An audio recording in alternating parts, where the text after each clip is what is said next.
5. Name select screen. You edge closer, then stride confidently forward. You know what's supposed to happen.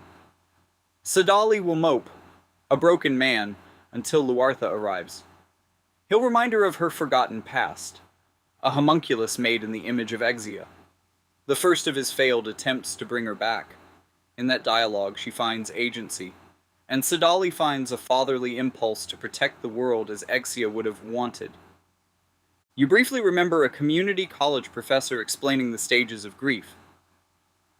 No, Sadali mutters, just loud enough for you to hear. Denial. Next was anger. Judging from his health bar, you didn't want to be here for anger. Most health bars are red or green. His was a wall of colors. Red, green, blue, but also yellow, orange, purple, and indigo. It wasn't a health bar so much as it was a rainbow who forgot its curvature. Practically immortal. You check the menu. You're level 5. That's barely cutting it in Season 1, much less a Season 3 boss fight versus the immortal founder of the Crystal Sanctum. Sir Sadali, you say, making your presence known. He turns, noseless face scrunching up as he looks you over. A villager? Time to think on your feet. From Wazette, sir. The Realm Scourge destroyed my village. My family, sir. You ham it up, humble but grieving. For a second, it feels too real, and you remember the world you seem to have lost, as if your previous life and the world it came from had been consumed by the Realm Scourge, a frightening thought. He sobs, almost unable to talk. I'm sorry. For your loss. Did you hear? Priestess Exia? Your Holiness, I won't lie to you. I did hear. I heard what you did and why. I both hate you and understand it, as much as I wish I didn't. But you hold back for a moment for dramatic effect. Shown me that I would trade the very world to have them back. So, as much as I want to, I can't bring myself to blame you. Sadali looks at the dagger. Then, can you bring yourself to help me? Defeat the Realm Scourge, sir? The robed monarch laughs bitterly. No, the dagger. I can't bear to feel her hatred burn my heart. Take the dagger and plunge it into my heart so that I feel this pain no longer. This wasn't exactly a facet of denial your developmental psyche teacher had prepared you for. He wants me to take his life. No, you realize. He wants me to take his soul. It was certainly one way to end his current state of psychological agony. No, you think as another thought grips you. Killing him. Or even doing something that looked like it would probably get you captured by the angry monks. Without magic, a fancy bracelet and pajamas wouldn't be enough to keep you safe. You approach the knife. You bend down slowly and run your fingers over the glistening gold inlay. As you touch it, you say softly, Your Holiness. I don't want to do this. It won't help you. It won't help Ardra. I ask the will of the crystals for another way. As you say this, you slip the knife into your inventory, as if this was the answer of God itself. Sadali gasps, and you restrain a delighted snicker. You'd stolen it right in front of him. Divine providence, he says, sounding humbled and falling back on his butt and crossing his legs in front of you. He almost looks penitent. Has saved a wretch such as I?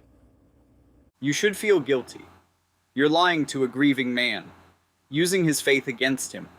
But looking at his face, the hope dawning there, fragile and desperate, you wonder if the lie might be kinder than the truth. He needs to believe the crystals care about him. You need to survive. Maybe those needs can coexist. Divine providence, you say. You smile, remembering more of his backstory than the monks he was used to accompanying him. I was led here, from another world, by the light of a crystal, to you, Lord Sadali. You remove the crystal from your inventory as you reach into your pocket, making it appear as if you'd been keeping it there. For 3 full breaths, he simply stares at you. Traveler? Another world, you say? Led by the light of the crystal? He laughs, softly at first, and then like a complete madman. You watch the health bars and take a step back. Sure then, this meeting is the will of the crystal themselves. There's newfound vigor in his voice.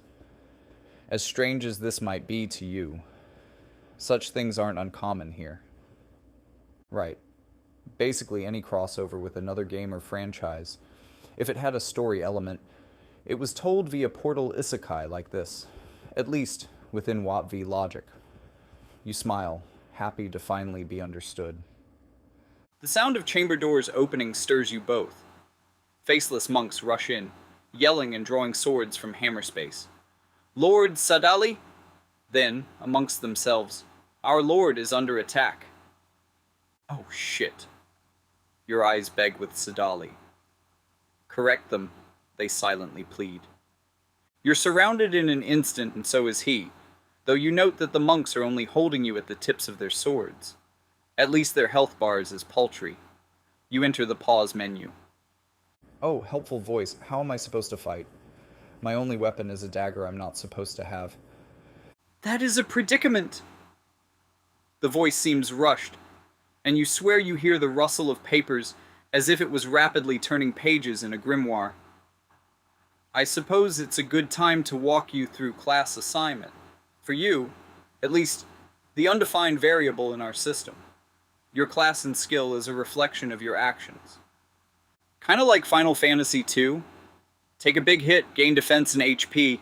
Cast a big spell, gain magic and AP, you muse. Ah, that was a very mechanically interesting dimension. But no, this is more unique. For now, the only class you've unlocked is Thief. This rewards you with a basic dagger, which will wait for you to equip it from inventory. You take the hint, and a dagger materializes on your hip. Thief. The word sits in your mind like a brand. You stole a crystal. You stole a dagger. You lied to a grieving man and called it divine providence. Of course you're a thief. What else would you be? In the game, classes were choices. You spent resources, unlocked nodes, picked a path. Here, the path picks you. Every choice you've made since waking up has been leading here. To a dagger on your hip and a skill called Steel.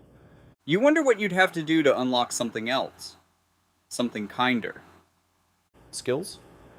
Steel, which you unlocked through exploration, and Backstab, which comes with the class at level 5. The voice replies. You unpause reality. The monks surrounding you eye you warily, seeming to focus on your new dagger, which only seems to help confirm their suspicions. The group further away speak hurriedly to Sadali. Lord Sadali, the sanctum has been invaded by what appears to be an alliance of Ovis and Lycaros. A monk stammers to his lord. They help him to his feet, and he takes stock of the situation. The sanctum faces grave threats, both immediate and existential. We can't divide our focus now. We need whatever allies we can muster. These words cause the monks near you to return their swords to their inventory.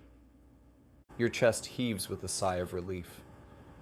My lord, Lady Whisper and the other monks are doing their best to drive out the invaders, but Lucielle, she's too powerful, a monk confesses with shame. She's simply overwhelming, sir. Sadali's eyes find yours. We'll need even the traveler. You realize with a cold certainty what he's about to ask. You're level 5 and you're being volunteered to face Lucielle Ovis, the woman who laughs like breaking glass, who feeds on tragedy, who is currently somewhere in these halls, overwhelming trained monks. What's your name again? Sadali asks. You tell him. It might be the last name you ever give. You almost give him your real name. The one from before, the one that belongs to a world you might never see again. But that person isn't here. That person is still in their apartment, editing footage, checking their phone. You're someone else now. You need a name that fits. Aurora Vale, you say. But you can call me Rory. The name feels strange in your mouth, like trying on someone else's clothes. But maybe that's the point. The person you were is still in another world, editing footage, checking their phone. You're someone else now. You need a name that fits the person you're becoming. The lie tastes like freedom.